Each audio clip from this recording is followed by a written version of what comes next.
భక్తిహీనులు తమ మార్గమును విడవవలెను. నువ్వు భక్తిహీనతను విడిచిపెట్టు.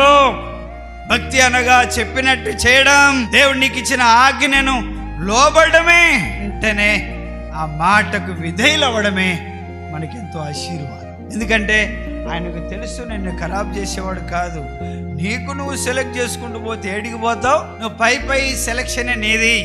దేవుని అంతరంగ సెలక్షన్. దేవుడు కోరుకునే కోరికలు గొప్పవి, అవి మానవులకి అవి బలహీనమైనవిగా, ఏమండి తక్కువైనవిగా కనపడతా ఉంటాయి. ఆయన అంతరంగాల్ని చూస్తాడు, మనుషులు పై రూపాన్ని చూస్తారు. మన తలంపులు ఆయన తలంపుల వంటివి కావు, ఆయన ఆలోచనలు మన ఆలోచనల వంటివి కావు. కాబట్టి చాలా ఎత్తైనవి. ఆయన గొప్ప ఆలోచనలు కలిగిన వాడు, గొప్ప ఉద్దేశాలు మన పట్ల కలిగిన వాడు. అవి నెరవేర్చబడాలంటే మనం ఆయన మాటకు సమ్మతి తెలపాలి.